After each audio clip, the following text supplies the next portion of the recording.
Combi school combi taluka Shevgaon जिला अहमदनगर फिर से एक बार आप सभी का मनपूर्वक स्वागत। कक्षा छठी और विषय हिंदी दूसरी इकाई का दूसरा पाठ। जो यहाँ पर कविता हमें दी गई है, तूफानों से क्या डरना। शिखा शर्मा जी की यह कविता आज हम देखने वाले हैं। तूफानों से क्या डरना, यानी जो संकट हम पर आते हैं उनसे डरते नहीं, डटकर उनका सामना करना चाहिए। इस प्रकार की कविता का अर्थ यहाँ पर दिया जाता है। तो आज हम यह कविता देखेंगे। नफरत न करना नहीं किसी से, प्यार सभी से करना जी। तूफान तो आते रहते हैं, इनसे भी क्या डरना जी। यहाँ जो चित्र दिखाया गया है, इस चित्र में आपको दिख रहा है पानी बह रहा है, स्कूल दिखाई दे रहा है, बादल गिर रहे हैं, हवा तेज आ रही है। यानी यहाँ पर तूफान आने का चित्र दिखाया गया है। और शिखा जी कहती है कि तूफान से डरते नहीं हैं और नफरत किसी से करते नहीं। कोई भी हो, हमेशा प्यार से उनके साथ बोलना चाहिए, रहना चाहिए। हर किसी को प्यार की नज़र से देखना चाहिए। घर के हो, बाहर के हो, दोस्त हो, रिश्तेदार हो, सबको अगर आप प्यार बांटोगे तो उसके बदले में आपको भी प्यार मिलेगा।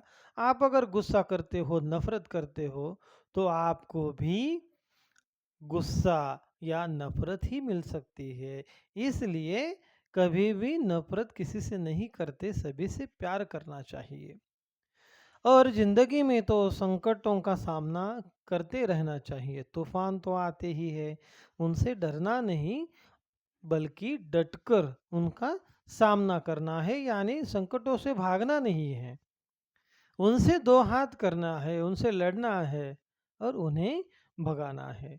हिम्मत करने वालों को मिलती मदद सब लोगों की, सत्कर्मों की तुलिका से जीवन में रंग भरना जी।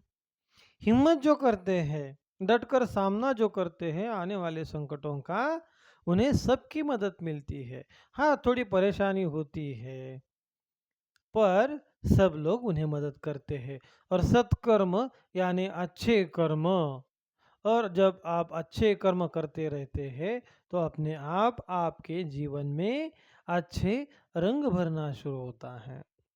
या ठिकाणी कवयित्री असं म्हणतात की कोणाशीही राग करायचा नाही, सगळ्यांशी प्रेमाने बोलायचं, किती जरी संकट आलं तर त्याला घाबरायचं नाही। आणि जे लोक घाबरत नाहीत, हिंमत दाखवतात, संकटाला सामोरं जातात, त्यांना लोक मदत करतात। आणि चांगलं काम करत असताना, सत्कर्म करत असताना तुमच्या आयुष्यामध्ये सुद्धा चांगल्या प्रकारचे रंग भरतात, सुख समृद्धी येते, असं कवयित्री या ठिकाणी सांगतात। हार जीत का खेल है जीवन, खेल समझ कर खेलो, जो भी मिलता हाथ बढ़ाकर खुशी खुशी तुम ले लो। यह जीवन हार जीत का खेल है, कभी हार होती है, कभी जीत होती है। हम जब मैदान में खेलने जाते हैं दोस्तों के साथ, तो हर बार जीतते तो नहीं है, कभी हारते हैं, कभी जीतते हैं। तो ये खेल का एक भाग है। ऐसे ही जीवन में ही होता है, हर बार अपनी ही जीत होगी ऐसा नहीं होता। हार भी हो गई तो अच्छी बात है, क्यों हार गए, क्या हार गए, क्या परेशानी थी, यह सोचना चाहिए। हारने के बाद ना तो क्रोध करना चाहिए, ना किसी को किसी से नफरत करनी चाहिए, और जीवन को एक खेल समझकर जीना चाहिए। तभी उस जीने का आनंद आपको आता है। जो भी मिलता हाथ बढ़ाकर खुशी खुशी, और अपने जीवन में आपको जो भी मिल रहा है वो खुशी खुशी से ले लो, प्यार से ले लो, नफरत से नहीं, गुस्से से नहीं। गुस्सा करोगे तो आपको ही हानि होती है, किसी को हानि नहीं होती। इसलिए जीवन में हमेशा खुश रहने का प्रयास करो। जब तक जियो हंसकर जियो, एक दिन सबको जाना जी। तूफान तो आते रहते हैं, इनसे भी क्या डरना जी। जिंदगी आपको मिली है तो गुस्सा करने के लिए नहीं, दुख भरने के लिए नहीं, रोने के लिए नहीं, खुशी खुशी से रहने के लिए दी है। ज़िंदगी कितनी है आपको पता नहीं है, और उस ज़िंदगी में आप अगर रोते ही रहोगे, दुश्मनी निकालते रहोगे, नफ़रत करते रहोगे, तो आपको ज़िंदगी कम पड़ेगी। जितनी ज़िंदगी है उस ज़िंदगी में सबसे प्यार करो, सबके साथ हँसते, गाते, मिलते, खुश रहो, यही असली जीवन है। तूफ़ान तो आते रहते हैं, इनसे भी क्या डरना जी। और जीवन में ऐसे संकट आने ही वाले हैं, आते रहेंगे, इनसे आपको डरना नहीं है, बल्कि उसका सामना करना है, और किस तरह से संकटों से बाहर आ सकते हैं इसके बारे में सोचना है। खुद के भी संकटों से निकलना है और दूसरों को भी संकट से बाहर निकालने का प्रयास करना है।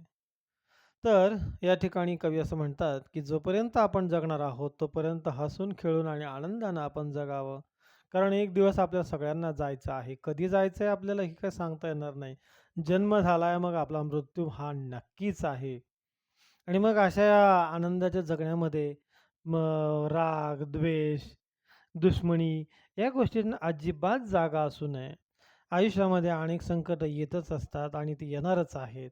अशा संकटांना न घाबरता त्यांचा सामना आपण करावा आणि हसून खेळून आपण आपलं जीवन आनंदाने व्यतीत करावं. अशा पद्धतीचं या ठिकाणी या कवितेमधून शिखा शर्मा आपल्याला संदेश देत आहेत. तर ही कविता जर तुम्हाला समजली असेल, तर त्याचा अर्थ लिहिण्याचा तुम्ही प्रयत्न करायचा आहे. तो धन्यवाद. फिर